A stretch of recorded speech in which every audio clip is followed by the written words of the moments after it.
Today we're going to be looking at jointing methods for copper pipe. Generally speaking, there are 4 different methods for joining copper pipe. These are capillary fittings,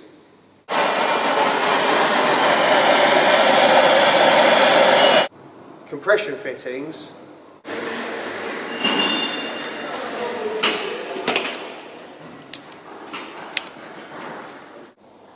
push fit fittings,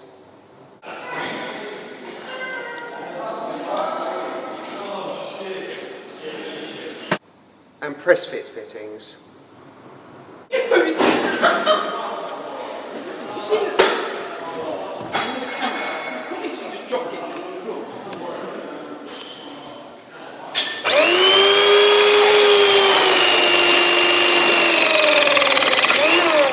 Keep going. Now undo it. Yank it out. Today's video will concentrate on capillary fittings. If you want more information on this subject, then please refer to page 202 in your Plumbing Studies Handbook. Any fittings you use should conform to BSEN 1254/1998. Capillary fittings use the principle of capillary action to draw the solder into the fitting when they're heated up. There are 2 different types. Integral solder rings have a band of lead-free solder housed on the inside, so no additional solder is required. End-feed fittings need solder to be fed at the mouth of the fitting. There are 6 steps in the process to creating a perfect joint. The first step in the process is to measure and cut the pipe to the correct length. I'll just mark there like that.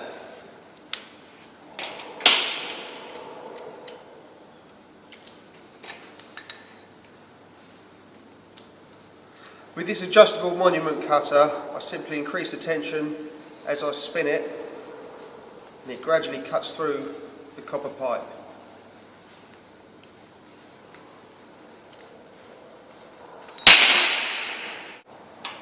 On the end of these monument cutters, I've got a deburring tool, and I use the deburring tool to make sure the inside diameter of the pipe is not altered by the cut. Step 2 is to clean all the contact areas which are going to be soldered with a bit of wire wool. This is to ensure that the solder is sticking to the copper pipe and not to any bits of muck which are left on the pipe.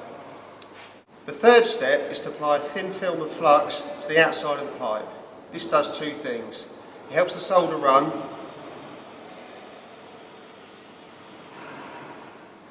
and this is a heat activated flux. It cleans the copper pipe when it's heated up. Apply heat evenly to the fitting. If you're using an integral soldering fitting, then the solder will appear at the mouth of the fitting.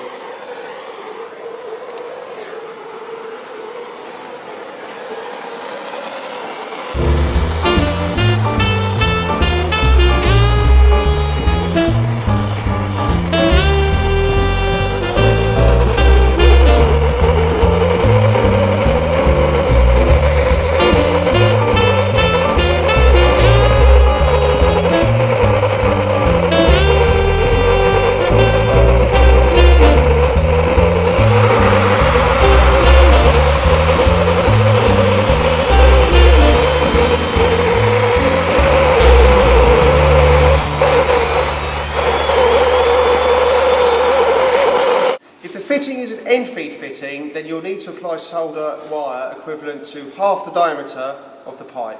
So for a 22mm fitting, you'll need to add about 10mm worth of solder, and for a 15mm fitting, you'll need to add about 7 to 8mm worth of solder. The fitting will need to be at a temperature of around 240 degrees centigrade for the solder wire to run around the fitting. Roll. Because I'm right-handed, I want to control the wire with my right hand, and I hold the blowtorch in my left hand. I bend over the amount of solder that I'm required to put into the fitting at the end of the cable, and I hold the blowtorch on the gas bottle itself. Once I'm comfortable, I can come at it from both sides.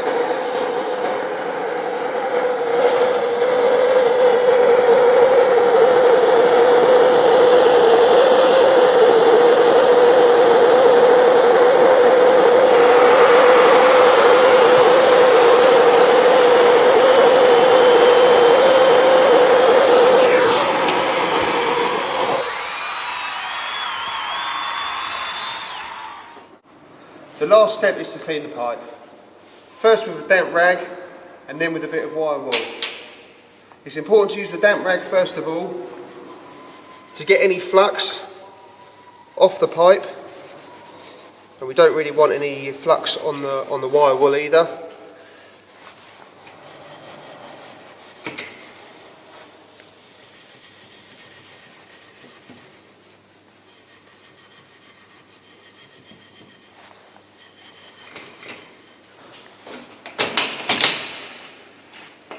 And then you have a nicely soldered pipe. Thanks for watching. If you've enjoyed this video, then please subscribe. If you have any questions, then leave a comment or send me an email. Don't forget to follow us on Twitter at Sussex Coast Plumb and like us on Facebook at Sussex Coast Plumbing. Thanks for that. See you later.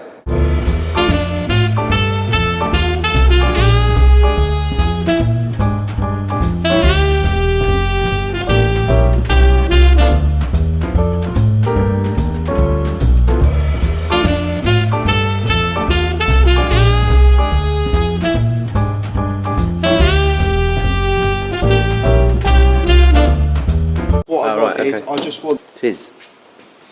Did you have gloves on in that video? Yeah. Yeah, you did. We good, yeah? See you later. I'll try and stop bouncing up and down on your Do you think? toes, yeah. Alright, try one more time.